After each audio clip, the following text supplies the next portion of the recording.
Era una noche fría de otoño en Valladolid, en el año 1972. El aire parecía suspendido sobre las estrechas calles empedradas del casco antiguo, y las farolas arrojaban un resplandor amarillo que apenas lograba abrirse paso entre la niebla que descendía del río Pisuerga.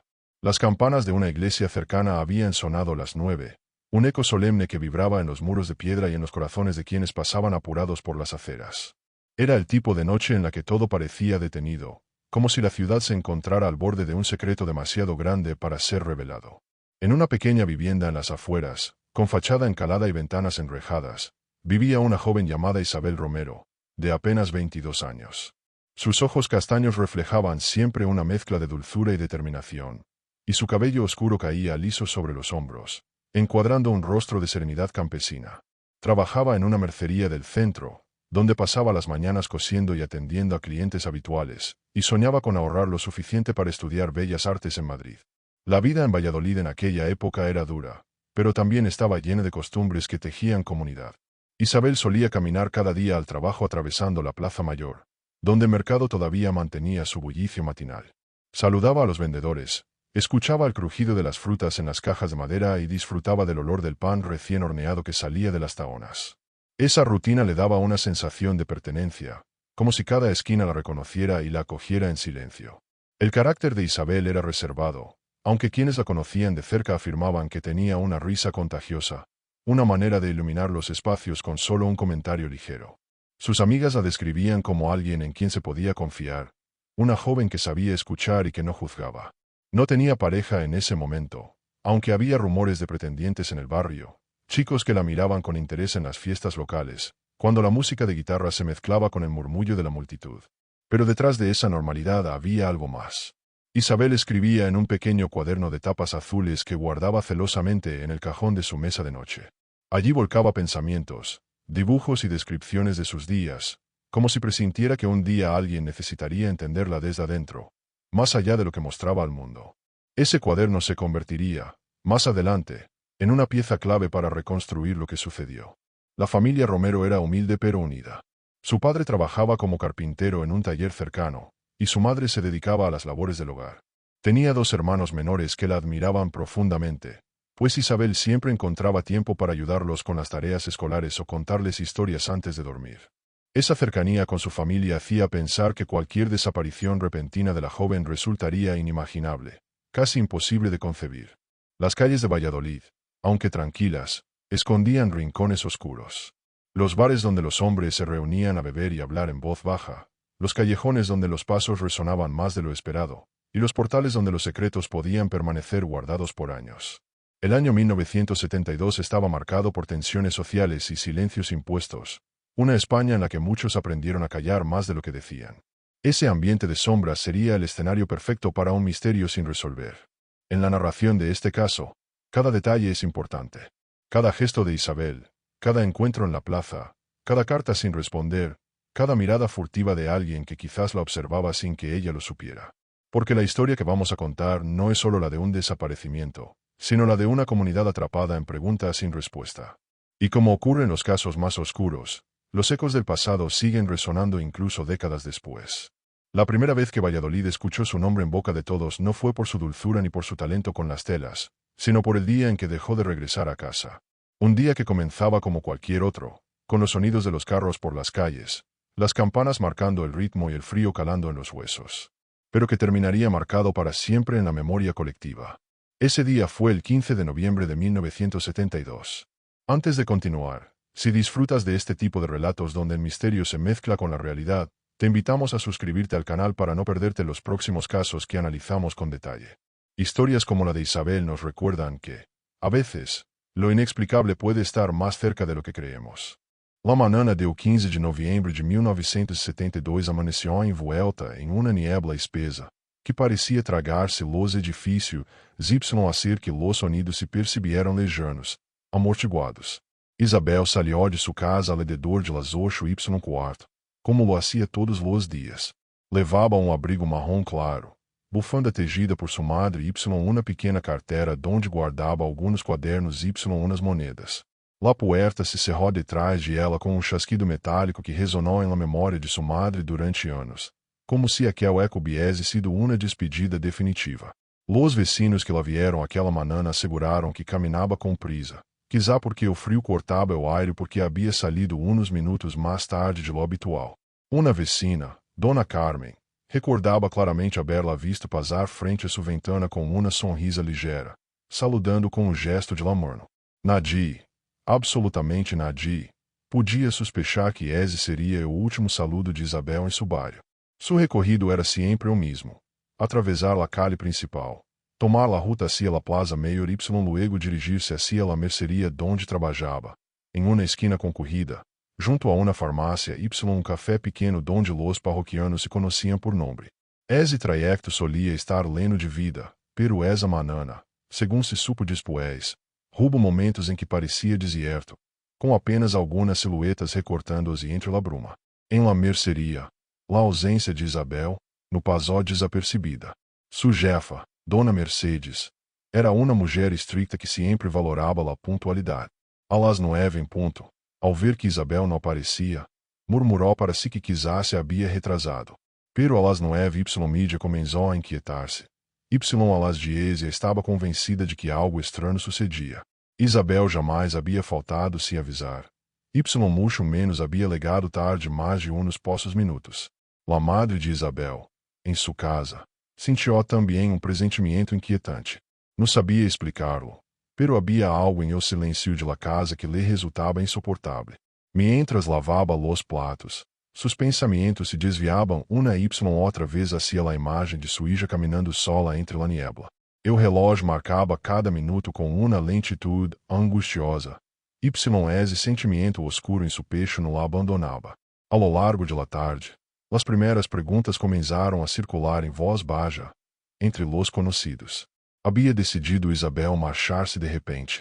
Se havia encontrado com alguém em el caminho.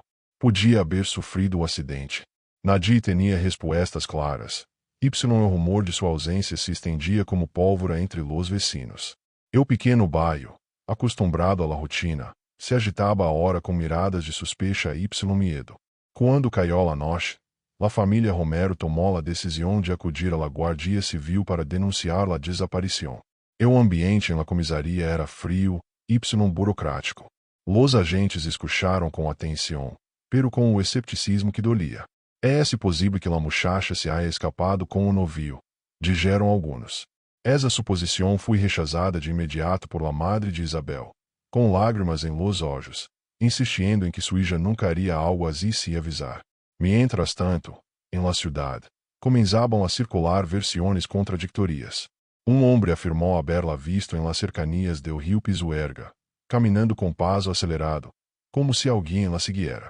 Outra testigo, uma senhora mayor, assegurou haberla observado subindo a coche oscuro em uma calle secundária.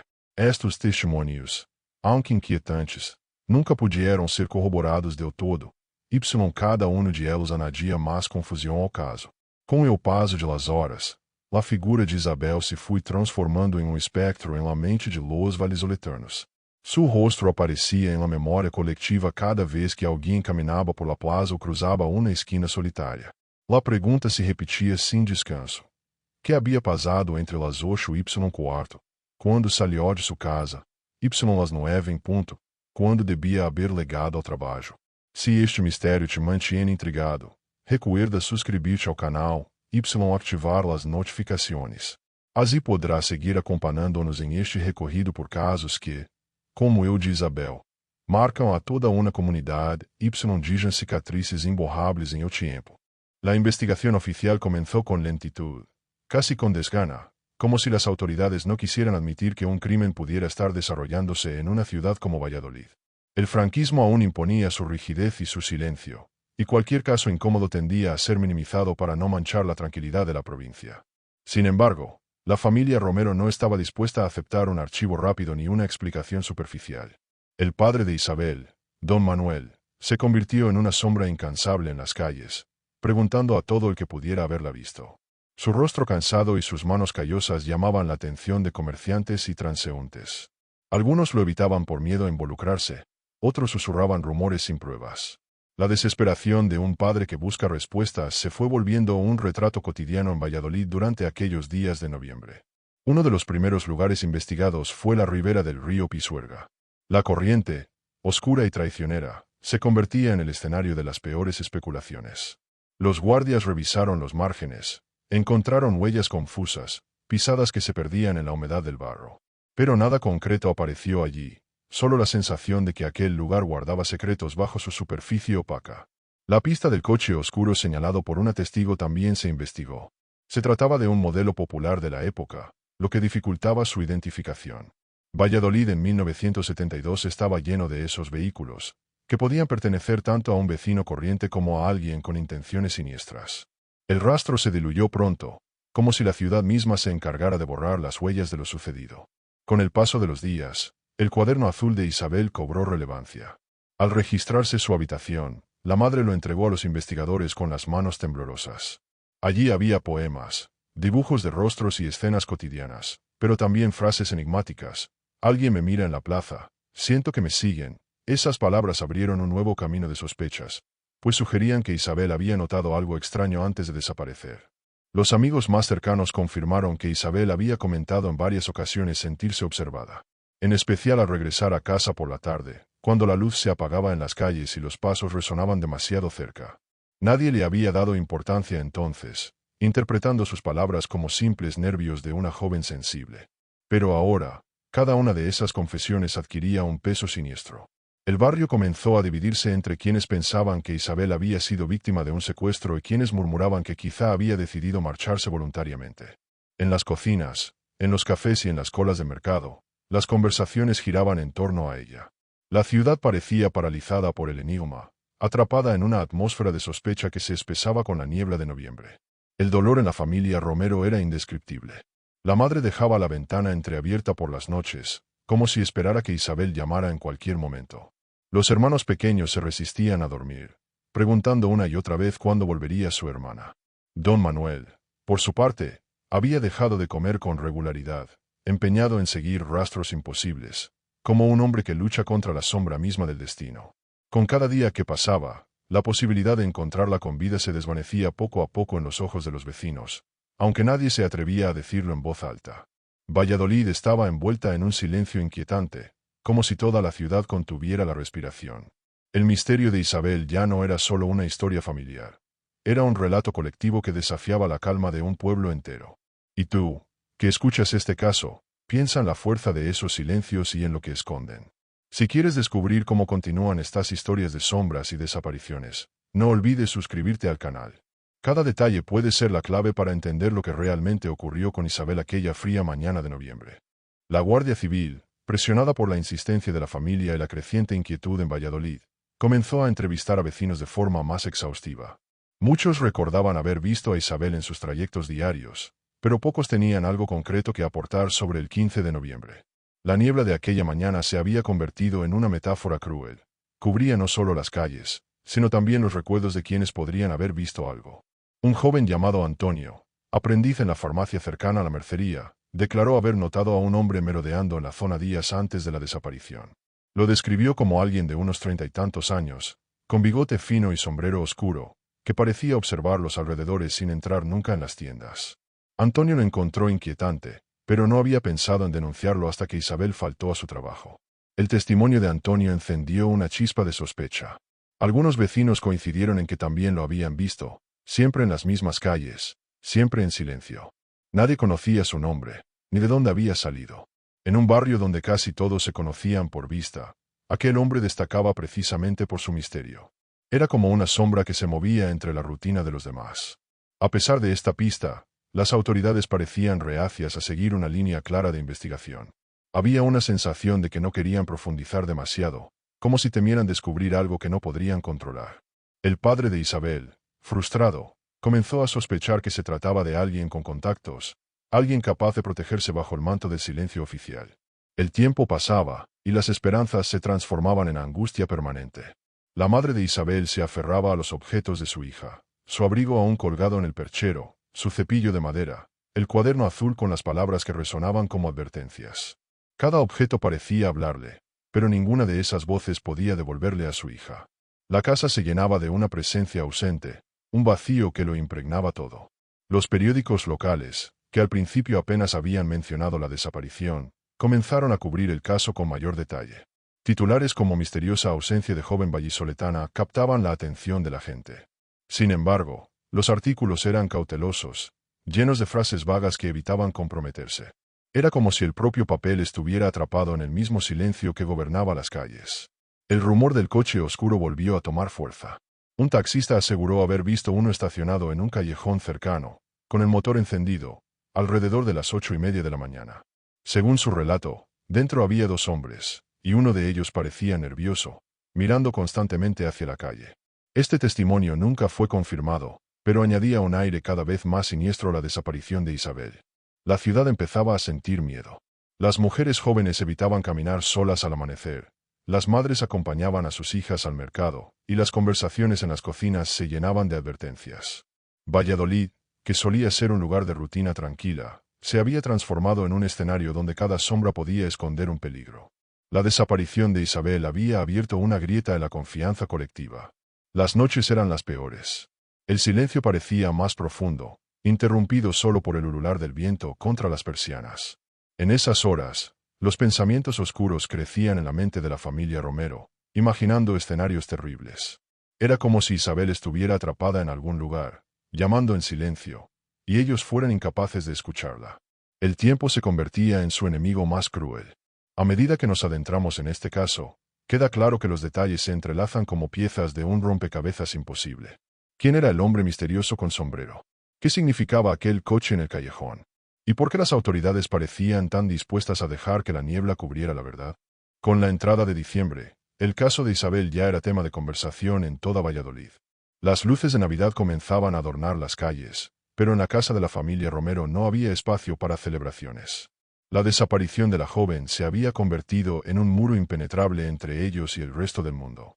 La ciudad podía vestirse de fiesta, pero el hogar seguía sumido en la penumbra de la incertidumbre. Don Manuel intensificó su búsqueda personal.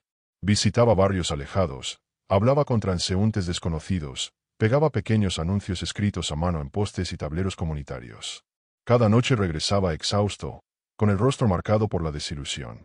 La gente comenzó a verlo como una figura trágica, un hombre que se aferraba a un hilo de esperanza mientras la mayoría ya empezaba a resignarse a lo peor. En paralelo, algunos rumores más oscuros circulaban en voz baja. Se decía que Isabel había podido cruzarse con alguien relacionado con actividades clandestinas. En esa España de 1972, los susurros sobre movimientos políticos prohibidos y redes de contrabando eran habituales, pero nadie se atrevía a confirmarlos abiertamente. Aún así, la idea de que su desaparición tuviera raíces más profundas comenzó a tomar fuerza. El cuaderno azul volvió a ser revisado por la familia. Entre los dibujos y frases sueltas, encontraron una página donde Isabel había escrito: «Hay un hombre que me sigue, siempre está cerca del café, me mira sin decir nada». Esa anotación, que en su momento había pasado inadvertida, ahora se leía como una advertencia directa. El eco de esas palabras perseguía a quienes intentaban reconstruir sus últimos días. La madre de Isabel, consumida por la angustia, comenzó a visitar la iglesia diariamente, rezando por su hija. Encendía velas frente a las imágenes y se quedaba allí durante horas, en un silencio que se confundía con súplicas. Algunos vecinos se unieron a sus rezos, convirtiendo la desaparición en un asunto comunitario, donde la fe se mezclaba con la desesperación de no tener respuestas. Los investigadores, presionados por la opinión pública, retomaron la pista del coche oscuro. Localizaron a varios propietarios de vehículos similares y los interrogaron. Uno de ellos, un hombre llamado Julián, dueño de un taller mecánico, se mostró particularmente nervioso al ser cuestionado. Alegó no haber estado en la zona esa mañana, pero su coartada tenía huecos que no convencieron a todos. A pesar de estas sospechas, no se emitieron acusaciones formales. La sensación en Valladolid era de impotencia. El misterio crecía con cada día que pasaba, alimentado por testimonios incompletos y pistas contradictorias. La figura de Isabel se había transformado en un símbolo de fragilidad, un recordatorio de que incluso en una ciudad pequeña y aparentemente segura, el peligro podía acechar en las sombras. Los amigos de Isabel intentaron organizar una vigilia en su memoria, colocando velas en la plaza. La imagen de decenas de pequeñas luces temblando en la oscuridad quedó grabada en quienes asistieron. Era un gesto de esperanza, pero también un reconocimiento doloroso de que Isabel ya no estaba, y de que el tiempo jugaba en contra de encontrarla con vida. Mientras tanto, Las autoridades parecían más interesadas en controlar la tensión social que en resolver el caso. Hubo quienes afirmaron que ciertos informes se habían archivado deliberadamente, que había testigos nunca llamados a declarar. Estas versiones, aunque imposibles de verificar en su totalidad, añadían un aire de conspiración a la desaparición, como si la verdad estuviera siendo enterrada bajo capas de burocracia y miedo. Este tipo de historias nos recuerda que, a veces, los misterios no son solo personales, sino también colectivos. Si quieres seguir explorando casos donde la verdad parece desvanecerse entre las sombras, asegúrate de suscribirte al canal. Aquí seguimos cada pista, cada detalle, para acercarnos lo más posible a las respuestas que el tiempo intenta ocultar. El invierno avanzaba con dureza en Valladolid. El frío calaba los huesos y la niebla parecía no retirarse nunca, como un manto perpetuo que mantenía la ciudad en un estado de suspensión. En la casa de los Romero, el silencio se había vuelto insoportable. Cada objeto de Isabel seguía en su lugar, intacto, como si todos esperaran que en cualquier momento ella regresara para ocuparlos nuevamente. Don Manuel, en su búsqueda constante, empezó a escuchar historias inquietantes sobre un hombre que rondaba los alrededores de la mercería semanas antes de la desaparición. Algunos lo llamaban el forastero, porque nadie sabía de dónde había venido. Sus visitas eran discretas pero constantes, siempre con la mirada fija en la calle, como si estuviera esperando algo o a alguien. Este detalle coincidía con lo que Isabel había escrito en su cuaderno azul. La descripción coincidía con la que había dado Antonio, el aprendiz de la farmacia, un hombre de bigote fino, sombrero oscuro, mirada penetrante. Se rumoraba que había alquilado una habitación en una pensión cercana, pero cuando los guardias fueron a investigar, descubrieron que el huésped había desaparecido sin dejar rastro. Su registro era falso, y el nombre que usó nunca pudo ser confirmado. La ciudad comenzaba a sentir que aquel desconocido era la clave del misterio. Sin embargo, cuanto más se hablaba de él, más parecía desvanecerse en las sombras. Algunos pensaban que nunca había existido, que era producto de la sugestión colectiva. Otros estaban convencidos de que era real y de que había planeado cuidadosamente la desaparición de Isabel, aprovechándose de la pasividad de las autoridades. La madre de Isabel, rota de dolor, se aferraba a cada mínimo detalle. Una noche, revisando nuevamente el cuaderno, encontró un dibujo que la estremeció. Un rostro masculino con bigote, rodeado de sombras, y debajo una frase escrita con trazo tembloroso. Lo veo incluso cuando cierro los ojos. Aquella revelación reforzó la certeza de que su hija había sentido miedo mucho antes de desaparecer. Las semanas siguientes se llenaron de especulaciones. Se decía que el hombre del sombrero podía estar relacionado con la desaparición de otras jóvenes en provincias cercanas, aunque nunca hubo pruebas claras. Los periódicos comenzaron a llamarlo la sombra de Valladolid, alimentando una narrativa de terror que se expandía más allá de la ciudad. El caso de Isabel ya no era un hecho aislado, era parte de un temor creciente en toda la región. En medio de la desesperación, la familia Romero recibió una carta anónima. El sobre, sin remitente, contenía solo una frase escrita a máquina: dejen de buscar. Ese mensaje, frío y cruel, fue entregado a las autoridades, pero nunca se supo quién lo había enviado. Para la familia, fue una puñalada más en una herida que no dejaba de sangrar. La Guardia Civil, ante la presión mediática, organizó redadas y patrullajes nocturnos en diferentes puntos de la ciudad. Pero todo resultaba en vano. El forastero parecía haberse desvanecido con Isabel, como si la tierra se lo hubiera tragado. Valladolid seguía envuelta en un silencio tenso, donde cada esquina recordaba la ausencia de la joven. Los amigos de Isabel continuaban reuniéndose en secreto para compartir recuerdos y teorías. Uno de ellos mencionó que, días antes de desaparecer, Isabel había dicho algo extraño: creo que pronto sabré quién es. Esa frase se convirtió en un eco inquietante, como si hubiera estado a punto de descubrir la identidad del hombre que la seguía. Pero el destino se adelantó cruelmente. El paso del tiempo no hizo más que agrandar la herida. Isabel ya no era solo una hija, una hermana o una amiga desaparecida. Era el rostro de un enigma que dividía la ciudad entre el miedo y la resignación. El misterio crecía con cada día, y la sombra del hombre desconocido se volvía más densa, más real, más insoportable. Con la llegada de enero de 1973, la ciudad parecía resignada, pero la familia Romero no se rendía. Don Manuel insistía en recorrer pueblos cercanos, preguntando en bares, estaciones de tren y caminos rurales. Su figura ya era conocida en toda la provincia, un padre que buscaba a su hija desaparecida con una determinación casi sobrehumana.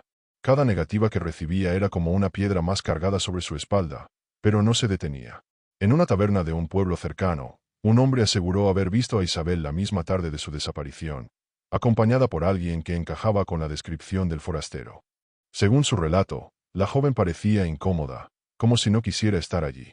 Aunque la información era valiosa, llegó demasiado tarde y no pudo ser corroborada. La angustia de la familia creció, al pensar que Isabel había podido estar viva después de la mañana en que desapareció. La noticia de este posible avistamiento devolvió al caso a los titulares. Los periódicos locales volvieron a imprimir su rostro en primera plana, y la imagen de Isabel se convirtió en un símbolo. Sus grandes ojos oscuros miraban desde los carteles como si pidieran ayuda, como si suplicaran a la ciudad que no olvidara. Valladolid entera se sintió interpelada por esa mirada congelada en el tiempo. Mientras tanto, la investigación oficial parecía moverse en círculos. Los interrogatorios se repetían, las mismas preguntas, las mismas respuestas vagas. La frustración de la familia era insoportable. Los Romero empezaron a sospechar que la verdad podía estar siendo ocultada, que había algo más detrás del silencio de las autoridades. La sospecha de un encubrimiento comenzaba a pesar como un manto de plomo sobre la ciudad. Los vecinos continuaban comentando el caso en voz baja, como si hablar en exceso pudiera traer consecuencias. Algunos recordaban haber visto al hombre del sombrero no solo en la mercería, sino también cerca de la iglesia y del mercado. Su presencia parecía omnipresente, como una sombra que se deslizaba sin dejar rastro. Era imposible no pensar que estaba acechando a Isabel durante semanas. La madre de Isabel, debilitada por el dolor, enfermó gravemente en aquellos días. La ausencia de su hija había consumido su cuerpo y su espíritu. Pasaba las noches en vela, murmurando su nombre, recordando momentos felices de la infancia. Para ella, cada recuerdo era un cuchillo y una salvación al mismo tiempo. La casa se llenaba de rezos y susurros, como si todo el hogar se hubiera convertido en un altar de espera. El pueblo comenzaba a organizarse. Algunos vecinos propusieron vigilias nocturnas y patrullas voluntarias, para demostrar que Valladolid no iba a dejarse dominar por el miedo. Las plazas se llenaban de velas, y la imagen de Isabel se repetía en carteles hechos a mano. La ciudad, aunque herida, empezaba a mostrar un espíritu de resistencia frente al silencio y la oscuridad. Sin embargo, con cada gesto de solidaridad surgía también un rumor más oscuro. Se decía que el hombre del sombrero no era un simple desconocido, sino alguien con contactos poderosos, capaz de moverse sin ser detenido. Algunos hablaban de un exmilitar, otros de un funcionario que usaba identidades falsas. Ninguna teoría podía confirmarse, pero todas encajaban en el aura de misterio que lo rodeaba. Las noches seguían siendo las más crueles. En ellas, el recuerdo de Isabel se volvía insoportable para la familia. Don Manuel caminaba por la casa con pasos pesados, incapaz de dormir. A veces creía escuchar el crujido de la puerta, como si su hija fuera a entrar en cualquier momento. Pero solo era el viento, colándose entre las rendijas de una casa que se había vuelto demasiado grande sin ella. El caso de Isabel ya no era solo un misterio sin resolver. Era una herida abierta que dividía la confianza en la ciudad, que enfrentaba a los vecinos entre la esperanza y la resignación. Valladolid vivía atrapada en la certeza de que alguien sabía más de lo que contaba, y que la verdad estaba escondida detrás de muros invisibles que nadie se atrevía a derribar. Febrero trajo consigo un frío aún más cortante y una ciudad cada vez más dividida entre el miedo y la rabia. La desaparición de Isabel se había transformado en un tema del que nadie podía escapar. En las barberías, en los cafés, en los pasillos de las iglesias, todos hablaban de ella. Algunos lo hacían con tristeza, otros con sospecha, y no faltaban quienes, en voz baja, insinuaban teorías inquietantes sobre lo ocurrido. El nombre del forastero seguía repitiéndose como un eco imposible de silenciar. Nuevos testigos aseguraban haberlo visto días después de la desaparición, caminando por las afueras de la ciudad. Su figura parecía espectral, siempre en movimiento, siempre esquiva, como si jugara con el miedo de la gente. Lo describían con la misma frialdad. Bigote fino, sombrero oscuro, un abrigo largo que lo hacía parecer una sombra andante. Una pista inquietante surgió en esos días. Un pastor de las afueras afirmó haber encontrado, entre la hierba congelada, un pañuelo bordado con las iniciales I.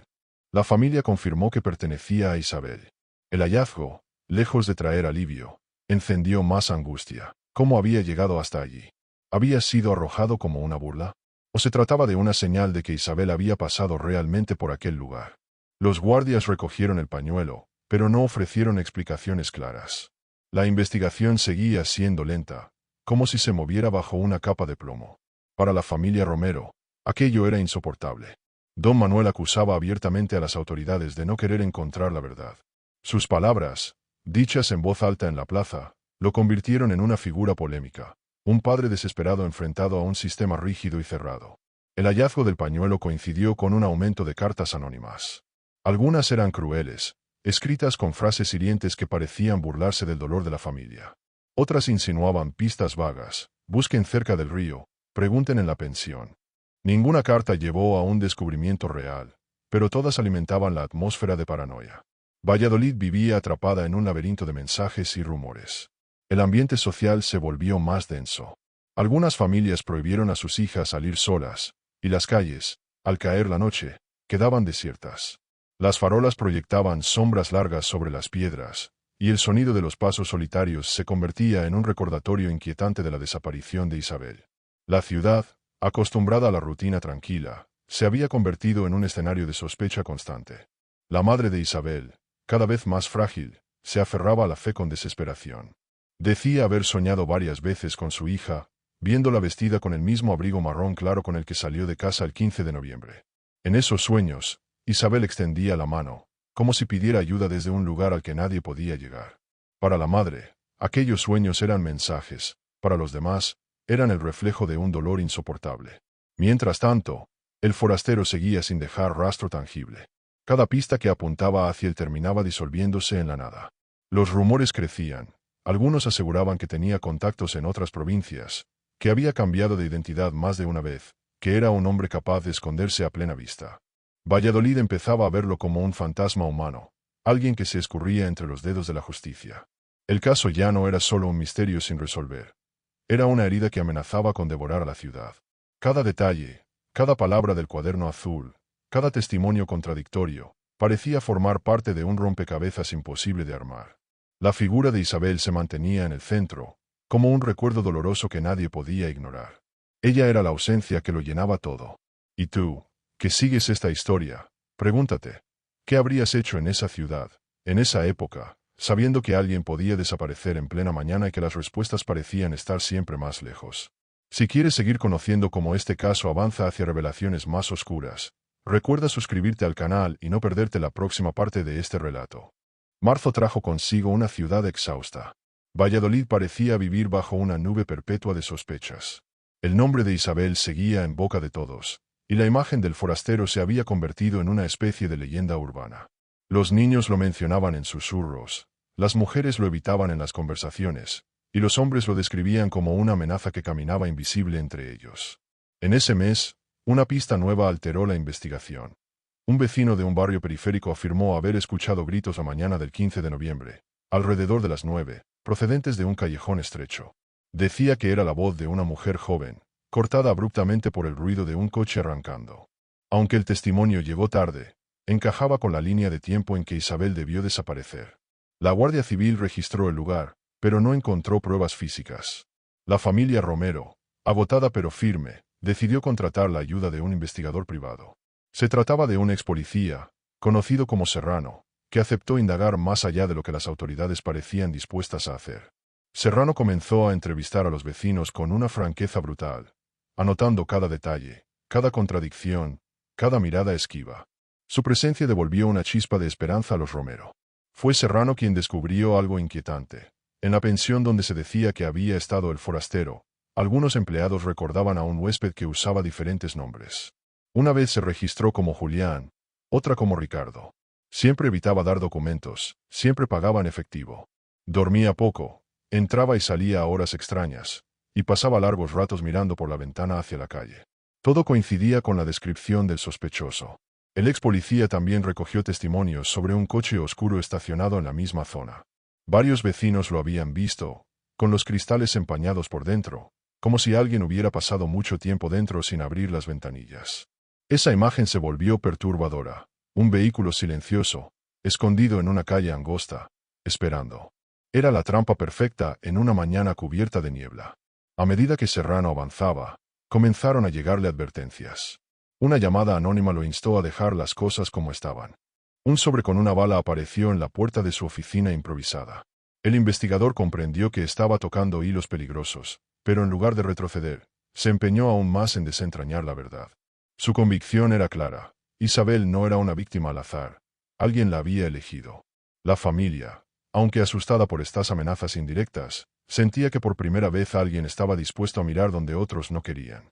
Don Manuel acompañaba a Serrano en algunas pesquisas, caminando por las calles donde Isabel había pasado sus últimos minutos conocidos. Juntos trataban de reconstruir cada paso, cada sombra, cada posible desvío en su camino habitual hacia la mercería. Los rumores de que Isabel había descubierto algo prohibido volvían a circular. Algunos hablaban de documentos secretos, otros de relaciones comprometedoras. Serrano no encontraba pruebas de ello, pero notaba que había un velo de silencio impuesto, una especie de pacto tácito entre algunos habitantes de Valladolid. Como si temieran hablar, como si la verdad pudiera costarles caro. La presencia del forastero seguía siendo el centro de todas las sospechas. El retrato hablado que Serrano intentó armar a partir de los testimonios era inquietante. Rostro anguloso, bigote fino, ojos oscuros, sombrero de ala corta. Una figura tan común y a la vez tan perturbadora que cualquiera podía confundirse con él en la multitud. Esa ambigüedad lo hacía aún más aterrador. Podía estar en cualquier sitio, podía ser cualquiera. El misterio, lejos de apagarse, crecía. Isabel no era ya solo una joven desaparecida, era la protagonista de un relato siniestro en el que la ciudad entera estaba implicada. La pregunta seguía intacta, quemando en cada esquina. ¿Quién era realmente ese hombre? ¿Y por qué eligió a Isabel en aquella mañana de noviembre? Abril llegó con una primavera fría y lluviosa, como si incluso la estación se negara a traer alivio a Valladolid. El caso de Isabel seguía ocupando titulares, aunque cada vez con un tono más sombrío, como si los periódicos empezaran a rendirse a la idea de que la verdad nunca saldría a la luz. La familia Romero, sin embargo, se mantenía firme. La ausencia de Isabel era una herida demasiado profunda como para aceptar el silencio. Serrano, el investigador privado, siguió tirando de los hilos sueltos. Descubrió que el coche oscuro visto en el callejón pertenecía a un hombre llamado Julián Cifuentes, el mismo mecánico que ya había levantado sospechas por sus contradicciones. Lo inquietante era que Julián había trabajado años atrás en una guarnición militar y que había desaparecido de su taller poco después de la desaparición de Isabel. Todo parecía indicar que el forastero y él podían ser la misma persona. La noticia cayó como una bomba en la ciudad. Julián, un vecino conocido aunque reservado, había pasado desapercibido hasta entonces. La idea de que pudiera estar involucrado en la desaparición de Isabel estremeció a todos. Algunos vecinos confesaron que siempre les había parecido un hombre extraño, de mirada fija y palabras medidas. Otros, en cambio, aseguraban que jamás lo habrían sospechado. El hallazgo de una habitación alquilada por Julián en otra pensión aumentó las sospechas. En el cuarto, abandonado a toda prisa, Serrano encontró colillas de cigarrillos, restos de café y un pedazo de tela que parecía coincidir con la ropa de Isabel. Aunque no se pudo confirmar de inmediato, la familia reconoció que el patrón de costura era idéntico a un vestido suyo. Era la primera prueba física que conectaba directamente al sospechoso con Isabel. La Guardia Civil, presionada, emitió una orden de búsqueda para Julián Cifuentes. Pero el hombre había desaparecido por completo. No había rastro suyo en estaciones de tren, ni en carreteras, ni en casas de familiares. Era como si se hubiera evaporado junto con los secretos que cargaba. Valladolid se hundió en el pánico. Si un hombre podía desaparecer tan fácilmente después de llevarse a Isabel, ¿qué seguridad quedaba para los demás? Los rumores más oscuros comenzaron a multiplicarse. Algunos afirmaban que Julián no había actuado solo, que había una red de hombres como él, capaces de secuestrar y desaparecer a jóvenes sin dejar huella. Otros decían que estaba protegido por personas influyentes, que lo ayudaban a moverse de un lugar a otro. Cada teoría alimentaba la sensación de que Isabel había sido víctima de algo mucho más grande de lo que se pensaba. Mientras tanto, la familia Romero seguía destrozada. La madre apenas podía levantarse de la cama, consumida por la pena. Don Manuel, en cambio, parecía arder con una furia silenciosa. Juraba encontrar a Julián, aunque tuviera que buscarlo hasta el último rincón de España. Su mirada endurecida se había convertido en la de un hombre dispuesto a todo, incluso a desafiar a quienes quisieran encubrir la verdad. Serrano también estaba decidido.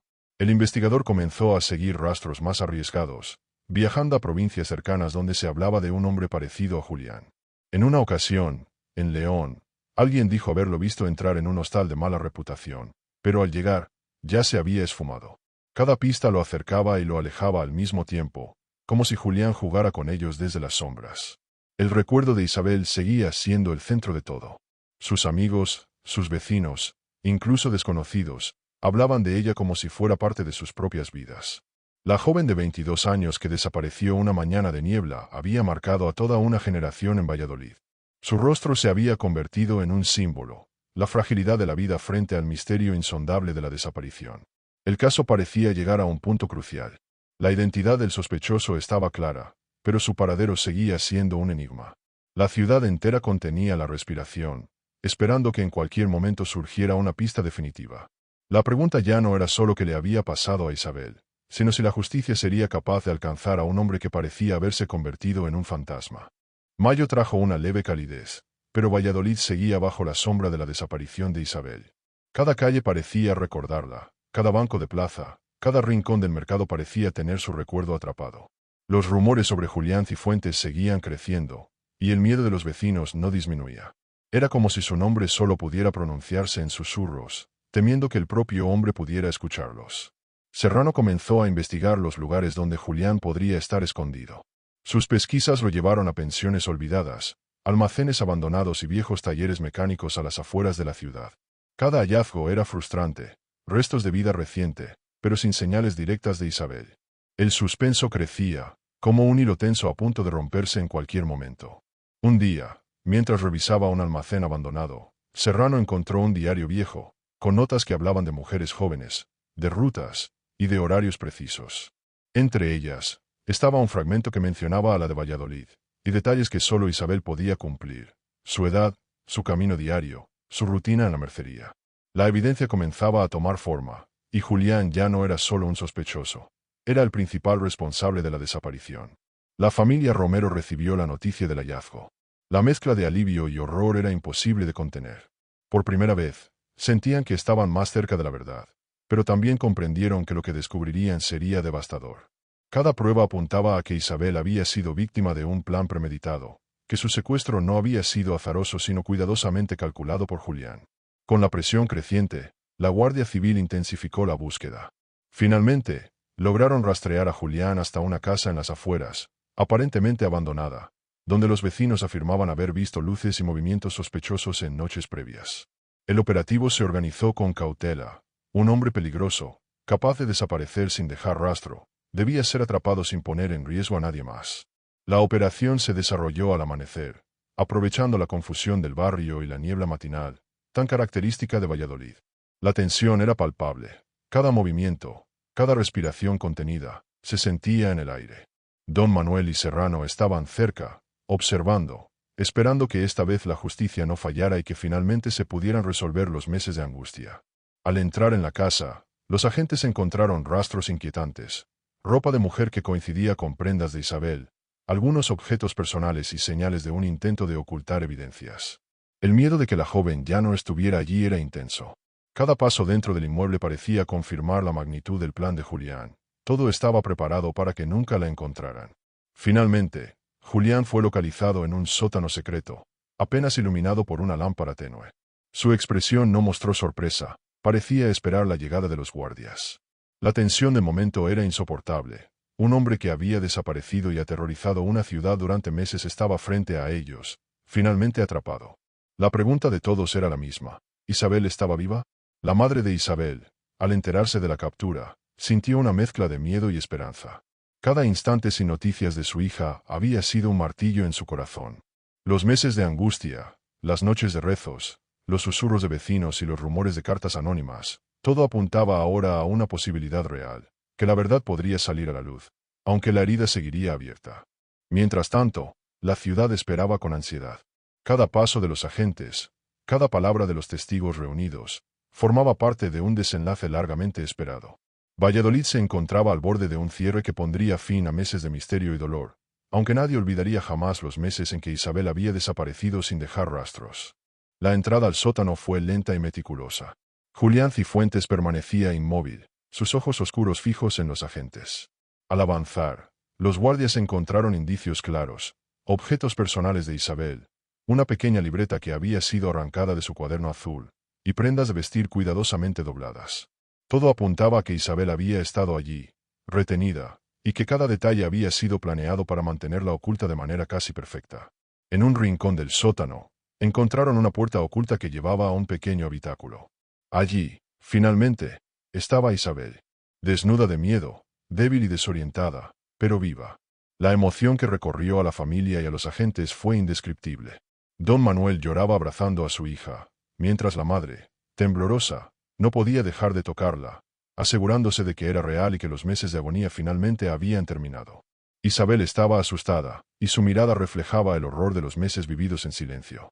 Serrano la consoló mientras los agentes la llevaban a un lugar seguro, donde pudiera recibir atención médica y recuperar fuerzas. Cada relato de la joven confirmaba las peores sospechas. Julián había seguido meticulosamente sus movimientos, la había vigilado días antes de capturarla y había planificado cada paso de su desaparición con precisión perturbadora. Al interrogar a Julián, su frialdad sorprendió a todos. No mostró arrepentimiento ni emoción alguna. Declaró con voz tranquila, explicando que había elegido a Isabel por su rutina predecible y que el plan había sido ejecutado para no dejar rastro. La claridad con la que relataba cada acción causó escalofríos.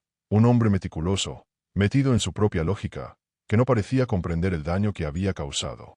Los vecinos, al enterarse de la captura, sintieron un alivio colectivo, pero también un estremecimiento. La idea de que alguien tan cercano, alguien que habían visto todos los días, pudiera haber mantenido un secreto tan oscuro, despertó miedo y desconfianza. Valladolid comprendió que la rutina y la normalidad pueden ocultar horrores inimaginables detrás de fachadas tranquilas. El juicio se llevó a cabo meses después. La evidencia reunida, los testimonios de Isabel y el seguimiento de Serrano fueron determinantes. Julián fue declarado culpable de secuestro y privación de libertad, con agravantes por la planificación meticulosa y la angustia causada a la víctima y a su familia. La sentencia fue ejemplar, pero la herida en la memoria de Valladolid permaneció. Isabel, lentamente, comenzó su recuperación física y emocional. La ayuda psicológica y el apoyo de su familia fueron esenciales. Cada día era un paso hacia la reconstrucción de su vida, pero también un recordatorio de lo cerca que estuvo de perderla todo. Su cuaderno azul, rescatado parcialmente del sótano de Julián, se convirtió en un testimonio invaluable de sus pensamientos y miedos, y de la inteligencia con la que había intentado advertir a los demás. El caso dejó enseñanzas profundas en Valladolid. La comunidad se volvió más vigilante, más consciente de los riesgos que podían ocultarse detrás de la aparente tranquilidad de la ciudad.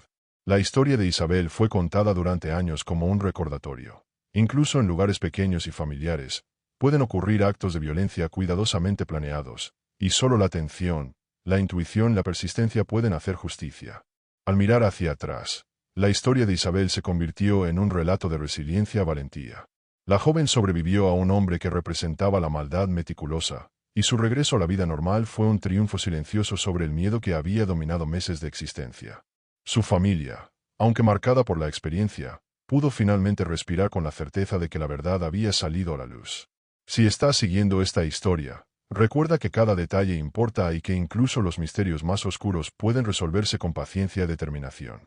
Suscríbete al canal para conocer otros casos verídicos, donde la justicia llega después de largos meses de investigación y esfuerzo, y donde las víctimas pueden finalmente recuperar su vida. El juicio contra Julián Cifuentes comenzó con una expectación que colmó las calles de Valladolid. Cada vecino quería saber la verdad, cada familiar buscaba justicia para Isabel. La sala estaba llena, y los murmullos se detenían cada vez que se mencionaba la planificación meticulosa de Julián. Su frialdad, su mirada calculadora, era capaz de helar la sangre de cualquiera que lo observase. Isabel, con su testimonio firme, relató cada detalle, cómo había sido observada días antes, cómo Julián había seguido sus movimientos, y cómo la había secuestrado la mañana del 15 de noviembre de 1972. Cada palabra que pronunciaba era un golpe de realidad para todos los presentes. La ciudad escuchaba, horrorizada, que el hombre que había parecido tan ordinario era en realidad un villano calculador. Los fiscales presentaron las pruebas recabadas por Serrano y por la Guardia Civil, fotografías del sótano, objetos personales de Isabel encontrados allí, y el diario que detallaba cada movimiento. Las pruebas eran irrefutables. Julián intentó justificarse con frases vagas, pero la claridad del testimonio de Isabel y la evidencia física lo condenaron ante la mirada de todos. La verdad ya no podía negarse. Durante el juicio, se reveló un detalle que estremeció a la ciudad. Julián había planeado no solo secuestrar a Isabel, sino aprovechar su desaparición para ganar dinero a través de amenazas anónimas y chantajes a la familia. Cada carta, cada mensaje críptico, había sido parte de un entramado cuidadosamente diseñado para sembrar miedo y mantener control sobre la situación. Era la mente fría de un criminal experimentado. La sentencia final fue emitida, cadena perpetua por secuestro, privación de libertad y amenazas, con todos los agravantes posibles. La justicia, aunque tardía, había alcanzado al villano que había alterado la vida de toda una familia y de una ciudad entera. Julián fue trasladado a prisión bajo estricta vigilancia, mientras Valladolid comenzaba lentamente a recuperar su tranquilidad. Isabel, tras meses de recuperación, pudo finalmente retomar su vida. Cada día era un ejercicio de reconstrucción, pero la seguridad de que Julián ya no podía dañarla le permitió respirar nuevamente. Su historia se convirtió en un ejemplo de resiliencia y fortaleza frente a la crueldad y la planificación meticulosa de un villano que había operado bajo las sombras durante demasiado tiempo. La ciudad de Valladolid aprendió una lección valiosa.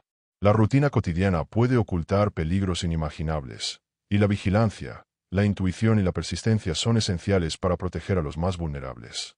Los vecinos se volvieron más atentos, y la comunidad, aunque marcada por el miedo pasado, entendió que la solidaridad y la acción podían hacer la diferencia. El cuaderno azul de Isabel quedó como testimonio histórico, recordando a todos la valentía de una joven que, pese al miedo, denunció lo que sentía. Sus palabras, sus dibujos y sus anotaciones se convirtieron en un símbolo de alerta y de lucha contra la injusticia, demostrando que incluso la víctima más joven puede tener un papel decisivo en revelar la verdad. Los meses posteriores al juicio estuvieron llenos de ceremonias y homenajes silenciosos. La familia Romero, aunque marcada por el trauma, encontró alivio en la recuperación de Isabel y en la certeza de que la justicia había sido servida. Valladolid, que había vivido el miedo durante semanas, comenzó a recuperar su normalidad, aunque nunca olvidaría la sombra que Julián Cifuentes había proyectado sobre sus calles. Finalmente, la historia de Isabel se convirtió en un relato que se contaba generación tras generación. La desaparición misteriosa, la investigación tenaz, la captura del villano y el regreso de la joven.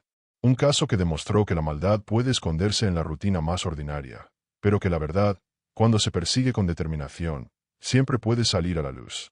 La justicia había ganado, y Valladolid respiraba nuevamente.